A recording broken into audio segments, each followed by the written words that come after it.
Hi guys, welcome back to M&M Tool and Machinery. I am Mal from mmtoolparts.com, and today I'm going to show you guys how to replace the brushes in a Makita BHP 452. The brush replacement is something that you're probably going to encounter if you use a power tool at all. Essentially, you're going to have to replace the brushes in your power tool. This doesn't mean you're abusing it necessarily, it just means you're using it, which is good. So the brushes are kind of a sacrificial piece in the tool, and as you use them, they're going to degrade. So the brushes essentially are these little pieces of carbon. It's a soft carbon conductive material that pushes up against the motor, and that is what allows the power transfer from your power source, either your battery or your power outlet, to get into the tool's motor that allows the tool to work for you. So today we're going to show you how to replace those.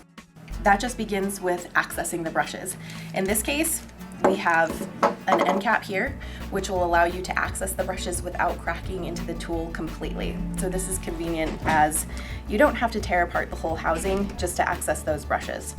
So I'm just going to unscrew the end cap here.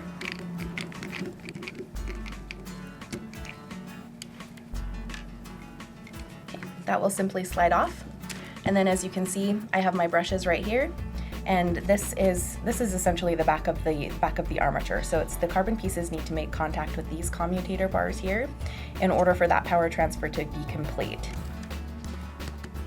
So the first step to removing the brushes is getting this holder spring out of the way of the carbon block.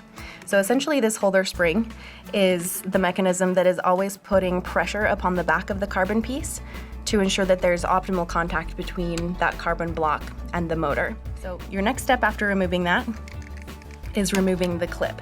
The brush itself is clipped onto the housing. Again, you're probably, if you have enough fingernail, you might be able to just do it that way, but you will likely need a small tool to kind of just pry this piece off. So this is your clip. Gonna pry that off, easy as pie. Grab the clip, and that's just going to lead the brush right out. So as you can see here, I'll show you a new brush as well next to each other, but you can see that brush is considerably worn down. So there, as you can see, this thing is not only considerably worn down, but it's also a little bit charred, a little bit burned. Both of these things are normal. It's just also a really good indication that the brushes need to be replaced. So your next step is simply replacing the new brush. Now the new brush is just going to slide in the same way that you removed the old one, with the carbon block going in head first. So that's gonna just slide right back into the housing. You wanna wrap the wire back around and reposition that clip. So that clip should just snap into place. And then just make sure you go ahead and replace that holder spring. So this is just going to snap right back into place, and it's going to ensure that you always have that optimal contact between the armature and the brushes. Then we're just going to start with our next pair. Again, process is exactly the same. We're gonna move that holder spring out of the way. This brush looks like, I mean, that thing is like really far down there. Take a look at that. And there we go. So other indications that your brushes have degraded past the point of really being able to function properly are that the tool may start and stop. You may be able to get the tool to turn on, and then it will turn off during use, or it will be difficult to start up. It may not start up at all. Or if you are a person who beats up his tool a little bit, if you've smacked it around or shaken it around a little bit and then it will start up after not starting to begin with, then those are pretty good signs that it might be the brushes and you're just shaking it enough to get that brush to make contact again with the motor. So if you do see any sparking, if you hear that, that electricity arcing, it means that your brushes, the current is trying to bridge the gap between the brush and the motor. So it's basically that electrical flow is just trying to jump from this carbon block, which is no longer contacting these pieces. So that's going to result in some sparking. If you do see any of those things, if you hear that cracking, popping, if you see the sparks, if your tool starts and stops, it's usually a pretty good idea to check on those brushes. So again, we're just going to slide this next one in.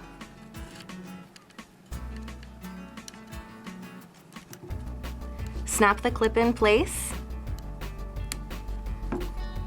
then just replace the hold spring. That should force those brushes exactly into position. And that's that. Your next step is just replacing your end cap, screwing that on tightly, and then testing the tool.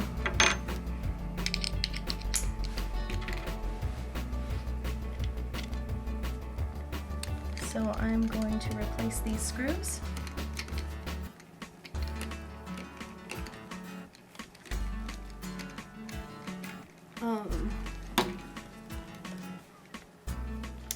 Turn the tool on, and she's good.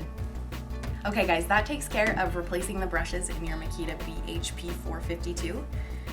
If you have any questions about this video, or if you have any suggestions about other repairs that you guys would like to see done, please let us know. Send us an email or leave comments below.